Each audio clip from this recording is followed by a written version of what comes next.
I'm back. It's day 2 of my Every Mum Takeover. I am Emma O'Leary. I'm here from Life with Tiny Humans. I'm a parenting blogger and I'm also a speech and language therapist.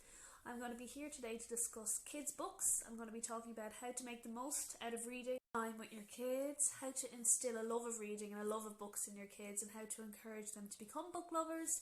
And finally then, I'm going to go through my recommendations for each of the stages, from babies right up to primary school, for the types of books and a couple of my favourites. Yesterday when I was discussing play, I was talking about taking off our adult hats and thinking like a child. And I want to, I suppose, apply that theory again today in relation to books and reading. That sometimes we need to take away our own ideas around how a book should be read.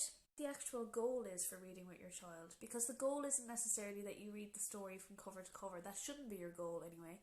The goal really is that the child has an enjoyable experience, that there's lots of conversation, chat and interaction happening, and that doesn't necessarily mean reading a book from cover to cover. A lot of the time our kids will like to flick through the pages. They enjoy that part of a book, or they want to look at one page only and just talk about that one page over and over again.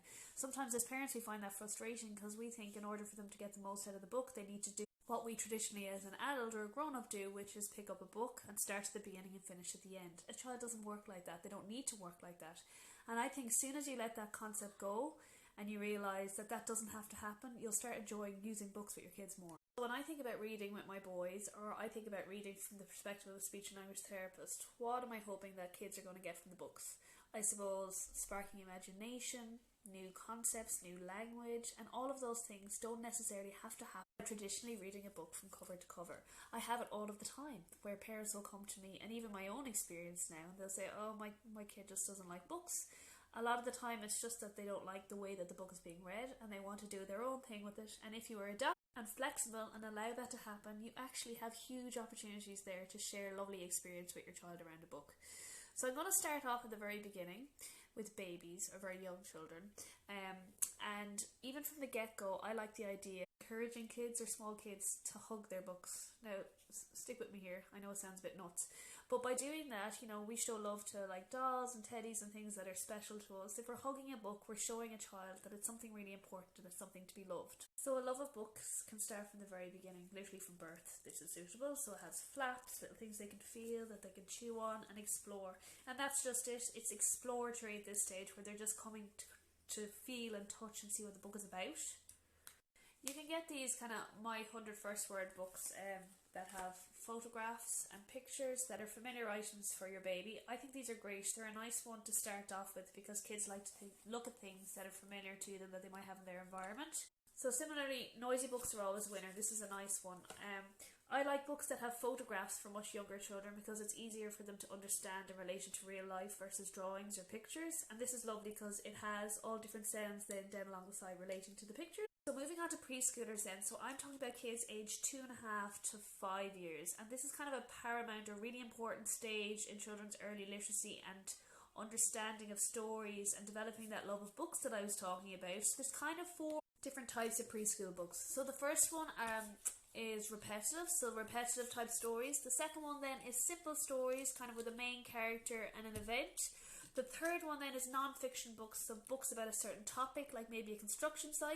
And the final one, which is probably the most interesting or exciting, is homemade or handmade books. So books that you make yourself with your kids that you can share, and usually it's photos of important people, places you go, things you do, in a special scrapbook or album that you can take out, and basically it's just a conversation starter and you can chat about it and put words with the pictures. It's a really fun thing to do, easy to do. Could be just a case of going to Boots or somewhere, getting a few photos printed off and gluing them into a book. So before I get into my favourites for preschoolers, I'm just going to give you a few ideas and tips of the best ways to share books with your kids. So the number one thing that I would say is let your child choose the book. So if they choose the book, you already have a one-up, they're interested and they're engaged. Second thing then is to allow them to turn the pages and to take the lead in terms of where they're going to go and what they're going to do with the book. So if you allow them to do that, again, they feel they're playing an important part in reading the book with you, and they're again going to be more interested. Third is to allow them to read the book their own way. So like I said, that might mean focusing on one page or a page they're particularly interested in. Could mean reading it from the back to the front. It's allowing them to choose what way you're going to read the book and making the most of which way they choose. And the fourth thing then is to act it out, or to kind of get a little bit animated, particularly for kids who aren't very interested or engaged or kind of struggle with paying attention. Maybe acting it out, doing some funny voices, doing some actions makes it really fun and exciting. I wouldn't be a speech and language therapist if I didn't get my hook in about how to add language when you're reading books with kids, so I'm just going to cover that quickly as well. So how to add language or make the most of, yes, language learning opportunities when you're reading with your kids. So you don't necessarily always need to stick to the script when you're reading. So if you're adding language, make sure that you're adding a variety of words, not just nouns. So don't fall into the trap of just naming things like a car, a dog, a fish. Use like describing words as well. Action words, fun words, noisy words, words that are going to get a bit of a reaction out of your kids, which is again making it fun. So like squishy, sticky, stinky, we were racing, we were roaring, loads of different types of words. When you are reading the story, try and emphasise and highlight the important words, so that maybe if they're new words or words that your child hasn't heard before, that they're getting the opportunity to hear them, but if you're highlighting them for them, it's going to be more engaging and they're maybe going to tune in a little bit more. You can build on your child's understanding by relating things that you're reading in books to real life situations. So for example, if you're reading the book Dear Zoo, or a book about going to the park where something happened, try and relate it back to a situation where they went to the park or a day that you went to the zoo.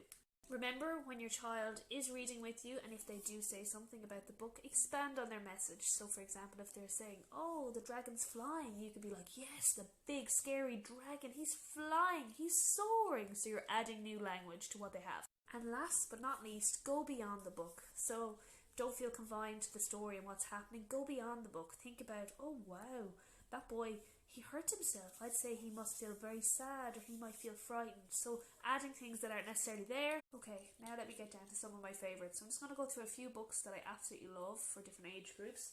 So for preschool kids then, one of my favourites at the moment is this book called Not a Box.